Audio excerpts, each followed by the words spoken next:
Hai penikmat YouTube dimanapun kalian berada, semoga selalu dalam keadaan sehat walafiat. Pada kesempatan kali ini, saya akan merangkum sebuah film drama aksi India yang menggambarkan pengorbanan seorang anak demi menjaga nama baik ayahnya. Film ini berjudul Boss. Dirilis pada tahun 2013 dan disutradarai oleh Anthony. Film berdurasi lebih kurang 160 menit ini mengisahkan tentang seorang anak yang diusir oleh ayahnya dari rumah karena dianggap sebagai pembunuh. Setelah dewasa, dirinya menjadi bos gangster yang baik hati, suka membantu dan melindungi rakyat kecil dari mafia jalanan maupun mafia kantoran. Nah, tanpa banyak basa-basi lagi, langsung saja kita rebus alur filmnya.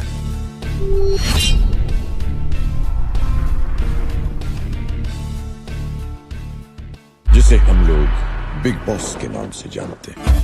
Diawali dengan memperlihatkan seorang pria berkumis sedang memegang segopok uang. Beliau adalah Big Boss, diperankan oleh Danny Dengongpa. Di film ini ia dikenal sebagai raja transportasi, tapi sebenarnya beliau adalah bos mafia. Walaupun dirinya sangat ditakuti, namun Big Boss adalah orang baik. Ia tidak pernah mengganggu maupun menyakiti rakyat kecil, dan bisnis transportasi hanyalah sebagai pengalihan kedoknya. Cerita dilanjutkan ketika Big Boss diberikan minuman kelapa muda oleh salah satu pedagang kaki lima yang ada di pasar. Dan waktu itu pula, Big Boss melihat seorang pemuda sedang beristirahat. Terlihat dari raut wajah pemuda itu begitu banyak beban-beban hidup yang tidak bisa dijelaskan, sehingga ia menyuruh PKL memberikan minuman kepada pemuda tersebut. Dia adalah Surya. Setelah selesai minum, Surya pun hendak pergi dari sana, tapi PKL dengan cepat memanggil dan berkata kepadanya, "Oi Sore, Big Boss ka धन्यवाद भी नहीं करेगा के?" Namun dengan bijak dan beraninya Surya menjawab, menawarkan air bagi yang haus adalah perbuatan baik, dan dia menerima pahala karena saya. Jadi saya yang berterima kasih atau dia? Mantap. Cara berterima kasih yang benar tapi tidak boleh ditiru. Big Boss pun terkejut sekaligus kagum mendengar jawaban tersebut. Lalu ia berkata, harus kuakui dia bukan anak biasa. Dan seketika mobil yang ada di belakang Big Boss pun meledak sehingga orang-orang yang berada di pasar menjadi panik.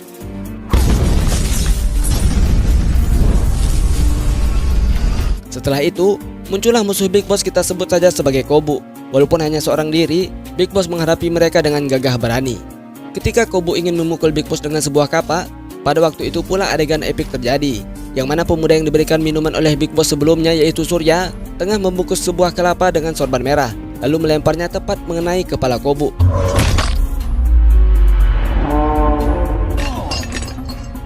Sehingga kepalanya bercucuran mengeluarkan darah. Pasukan Kobu yang melihat majikannya sudah tumbang dengan segera menyerang Big Boss dan Surya. Adegan baku hantam pun tidak dapat dihindari. Pertarungan sengit pun terjadi. Di tengah baku hantam tersebut, Big Boss melihat Surya menghadapi pasukan Kobu dengan lincahnya. Menyadari musuh yang mereka hadapi tiada habis-habisnya, akhirnya ia memutuskan masuk ke mobil dan melarikan diri dengan Surya. Dari situasi tersebut, Big Boss pun menjadikan Surya sebagai putranya yang kelak akan mewariskan tahtanya. Selain itu, ia juga memberikan Surya dengan nama baru, yaitu Boss. Dan disinilah cerita dimulai. Kemudian kita diperlihatkan seorang pria yang sudah terlihat cukup tua. Ia duduk sambil memperhatikan gambar yang ada di dalam koran, yaitu berita tentang ketenaran Big Boss beserta anak angkatnya. Pria tua itu adalah Satyakan, diperankan oleh Mithun Chakraborty. Beliau merupakan ayah kandung dari Surya, atau kita sebut saja dengan nama barunya, yaitu Boss. Di sini Satyakan sangat membenci Boss karena Boss pernah ketahuan membunuh sewaktu berada di gudang sekolah. Sebelum lanjut ke cerita berikutnya, di sini admin ceritakan sedikit mengenai masa lalu Boss sebelum ia diusir dari rumah. Satyakan adalah orang tua yang keras. Ia sangat menjunjung tinggi kehormatan dan martabat keluarganya. Ia mempunyai 2 orang anak laki-laki.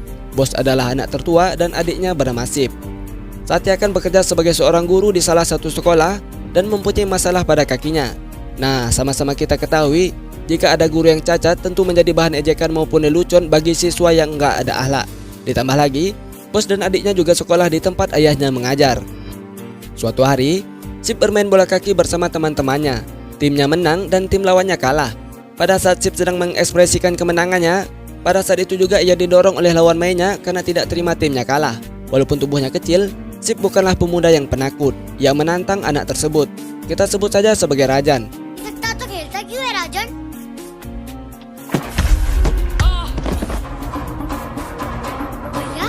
Yang mana bola tersebut berasal dari tendangan Boss. Di sini Boss datang untuk melindungi adiknya. Kemudian Rajan malah mengata-ngatai ayahnya Boss dengan sebutan pincang. Tidak terima atas penghinaan itu, bos langsung memberikan sebuah pukulan tepat pada wajah Rajan. Dan pada hari esoknya, Rajan dan ayahnya mendatangi kediaman Satyakan untuk menuntut pertanggungjawaban yang telah dilakukan bos kepada anaknya. Namun bos masih tetap bersikeras membela diri bahwa ia tidak bersalah. Melihat hal itu, Satyakan pun merasa malu dan langsung menampar bos. Dengan rendah hati, Satyakan memohon maaf dan menundukkan kepalanya kepada ayah Rajan. Melihat permohonan maaf yang tulus dari Satyakan, ayah Rajan akhirnya pergi meninggalkan tempat tersebut. Ketika semuanya sudah pergi dari sana, Sip pun menggenggam tangan bos karena ia merasa kasihan kepada kakaknya yang sudah dimarahi oleh ayahnya. Bos pun berkata kepada Sip, "Aku bisa menahan apapun dalam hidupku, terkecuali jika ada yang melecehkan ayahku." Setelah itu mereka pun berpelukan. Di keesokan harinya, Rajan masih ngata-ngatai bos. Dengan penuh emosi, bos pun terus berjalan melewati ocehan tersebut. Rajan yang melihat bos mengabaikan omongannya, lalu beralih mengganti topik ejekan. Rajan mengejek ayah bos dengan kata pincang. Mendengar hal itu, seketika bos langsung balik kanan sambil mengepal tangannya dengan sangat keras. Sip berusaha menenangkan kakaknya agar tidak terbawa emosi. Namun bos tetap menghampiri Rajan lalu memukulinya dengan membabi buta. Salah satu siswa melaporkan kejadian itu kepada Satyakan.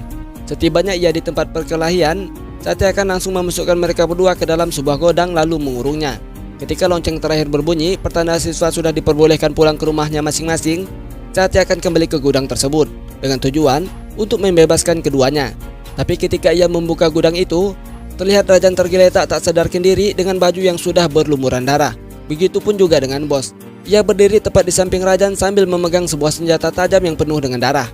Melihat pemandangan itu, seketika semuanya menjadi suram. Mata, mulut, semua anggota tubuh Satyakan menjadi kaku karena apa yang ia lihat jauh dari dugaannya. Lanjut cerita, bos pun dimasukkan ke dalam penjara. Setelah masa tahanannya habis, bos yang hendak pulang ke rumah dihampiri ayah Rajan beserta pasukannya yang sudah membawa berbagai macam senjata tajam. Lalu bos memohon kepadanya agar permusuhan ini jangan dilanjutkan. Namun ayah Rajan yang sudah terlanjur kehasut godaan setan untuk balas dendam, karena satu-satunya putra yang ia miliki sudah tiada, dan tanpa banyak cincong lagi, beliau langsung menyerang bos. Walaupun ada banyak orang dewasa yang menyerangnya, tapi bos berhasil menghindari serangan demi serangan yang ditujukan kepadanya.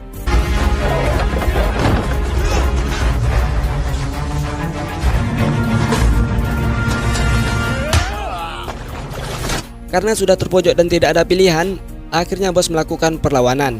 Dengan bermodalkan sebuah ember berbahan aluminium yang ia dapati di pinggir sungai, bos akhirnya berhasil mengubah keadaan. Satu demi persatu yang menyerangnya, ia tempelengkan dengan ember itu. Pada saat ayah Rajan ingin membacoknya dengan sebuah parang, secara refleks bos lebih dulu memukul kepalanya. Saking kerasnya pukulan tersebut, ember aluminium itu pun jadi penyot, yang mana hal itu membuat ayah Rajan menjadi tumbang. Ketika pertarungan sudah selesai, Satyakan beserta keluarganya sampai di sana dengan tujuan untuk menyambut kedatangan bos yang sudah dibebaskan dari penjara. Namun lagi dan lagi, Satyakan melihat sesuatu yang tidak ingin dilihatnya, yang mana faktanya bos hanya membela diri dan Satyakan tidak tahu akan hal itu. Yang ia tahu, bos adalah seorang pembunuh. Dengan penuh rasa kecewa, Satyakan menganggap bahwa bos bukanlah bagian dari keluarganya lagi. Mendengar hal itu, bos hanya bisa terdiam kaku sambil meratapi kesedihannya. Lalu mereka meninggalkan bos sendirian. Dengan perasaan sedih, bos mengambil sorban ayahnya yang tidak sengaja terjatuh sewaktu memarahinya. Dan sorban inilah yang ia gunakan sewaktu membungkus kelapa pada awal cerita sebelumnya.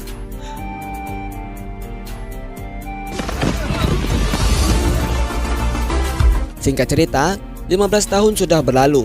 Sip yang dulunya imut kini sudah tumbuh menjadi remaja tampan yang jago berkelahi. Hingga pada suatu hari Satyakan mengirim Sip ke Delhi untuk menemui pamannya, yaitu Inspektur Zorapar. Setibanya di Delhi, Zorapar meminta Sip menyamar jadi dirinya dalam melaksanakan tugas sebagai pengawal seorang perempuan dari adik atasannya. Awalnya Sip menolak, namun setelah Zorapar memperlihatkan foto perempuan tersebut, dengan semangat, Sip menyetujui permintaan Zorapar karena wanita itu adalah wanita yang ia sukai sewaktu di kampus, yaitu bernama Ankita. Pada esok harinya, Sip pun memakai seragam polisi layaknya seorang aparat. Ia mengawal Ankita ke bioskop. Setibanya di sana, ada seorang laki-laki yang bernama Vishal mengganggunya. Vishal merupakan seorang anak menteri yang korup. Selain itu, ternyata Ankita sudah dijodohkan kakaknya dengan Vishal, tapi Ankita sama sekali tidak menyetujuinya. Dikarenakan Ankita tidak mau pergi bersamanya, Vishal pun memegang lengannya dengan kasar. Tanpa basa-basi, Sip langsung menendang Vishal dan menghajar semua anak buahnya hingga babak belur.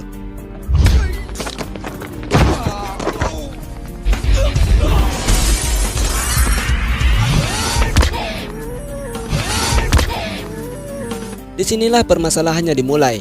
Ketika ayah Pisal sedang duduk santai di ruangan kerjanya, salah satu bawahannya melapor bahwa anaknya yaitu Pisal telah dipukul oleh polisi.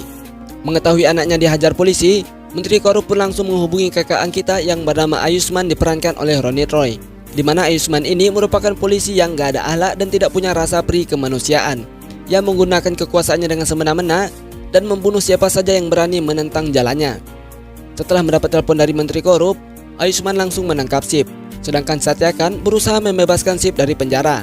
Namun dia malah dipermalukan dan diusir dari kantor polisi dengan cara tidak hormat.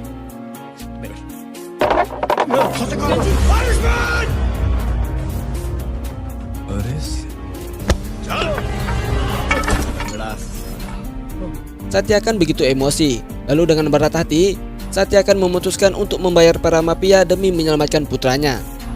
Di scene lain, kita diperlihatkan adegan baku hantam antara bos dengan salah satu ketua gangster. Pertarungan ini terjadi karena bos mengetahui bahwa gangster tersebut sudah berbuat seenaknya terhadap rakyat kecil. Ia menghajar para gangster itu hingga tak satu pun yang tersisa.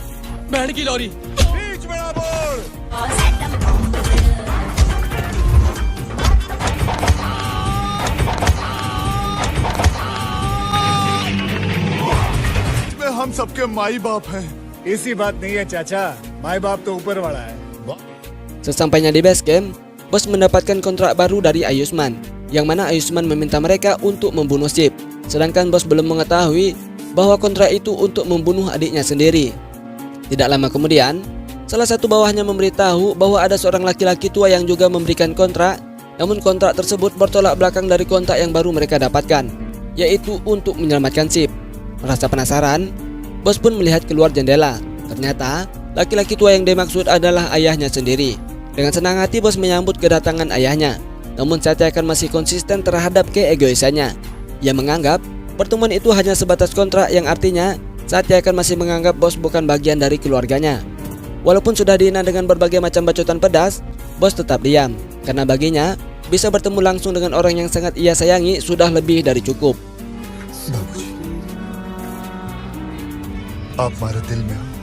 Setelah Satya Khan pergi, bos langsung mencium bekas pijakan kaki ayahnya itu. Di sini akhirnya bos menyadari bahwa Ayusman mempermainkan ayahnya. Lalu ia menyiapkan strategi untuk mempermainkan Bali Ayusman. Hingga pada suatu hari, Ayusman menemui bos guna membahas kontrak yang telah diberikannya. Kemudian bos meminta Ayusman untuk membebaskan Sip dari semua tuduhan, dan setelah itu dia akan membunuhnya. Karena dengan cara tersebut, nama Ayusman akan aman dari media. Begitulah cara bos membodohi polisi yang rakus akan pencitraan. Setelah mengetahui bahwa bos tidak membunuhnya, Menteri Korup dan Ayusman mengirim penjahat untuk menangkap bos. Namun bos berhasil melarikan diri dan menemui Ayusman di kediamannya. Menteri Korup pun mengeluh kepada Big Boss karena bos gagal menyelesaikan kontraknya. Walaupun demikian, sedikit pun Big Boss tidak kecewa mengenai apa yang dilakukan bos, karena sebenarnya bos telah menyelesaikan kontrak yang diberikan oleh Satya Khan. Selain itu, ia sudah mengetahui bahwa bos ingin menghancurkan Ayusman beserta Menteri Korup itu. Ankita ji, 1 minit. Setelah memperhatikan kehadiran Ankita, bos bertanya padanya, apakah dia mencintai Sip. Dengan rasa takut akan dimarahi kakaknya, Ankita menganggukkan sedikit kepalanya dan memberanikan diri mengatakan ya. Setelah itu, di hadapan Ayusman dan Menteri Korup, bos mengatakan ingin menikahi Ankita dengan adiknya. Merasa sudah dipermalukan, Ayusman ingin mengeluarkan senjata di balik sepatunya. Namun Menteri Korup dengan segera menahannya karena Big Boss membawa banyak pasukan. Lanjut cerita, Sip dan Ankita bertemu di salah satu bandrek dan bos juga ada di sana. Shiv, police वाले मारे थे लोग की धुलाई कर, मैंने जाना होगा. Ternyata Ayusman sudah memasang jebakan untuk menjerumuskan Sip ke dalam penjara kembali dengan memanfaatkan teman Ankita.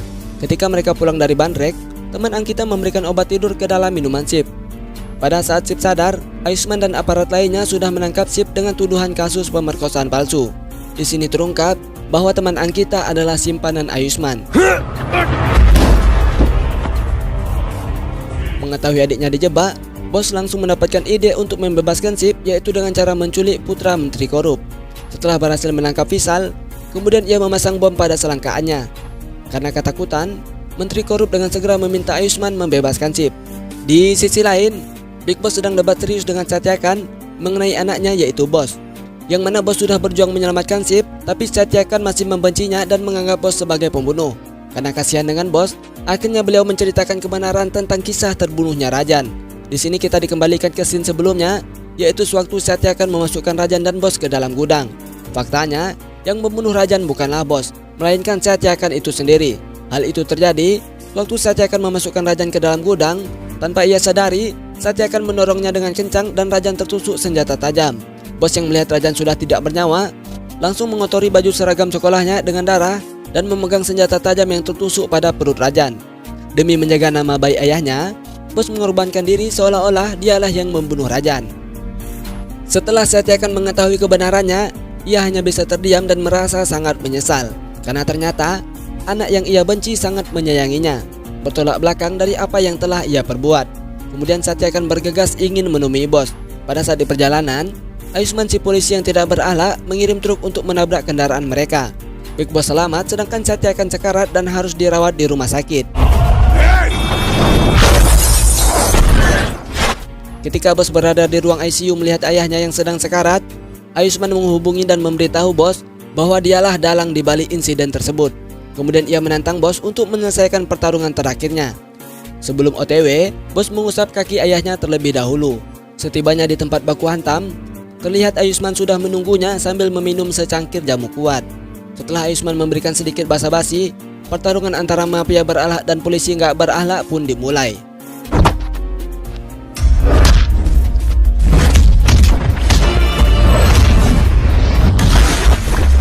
Walaupun pada awalnya bos cukup kesulitan menghadapi Ayusman, namun ketika ia teringat dengan ayahnya, bos pun bangkit kembali. Dengan emosi yang membludak, ia membabat Ayusman dengan begitu brutal. Hingga pada akhirnya, Ayusman gugur di dalam film ini.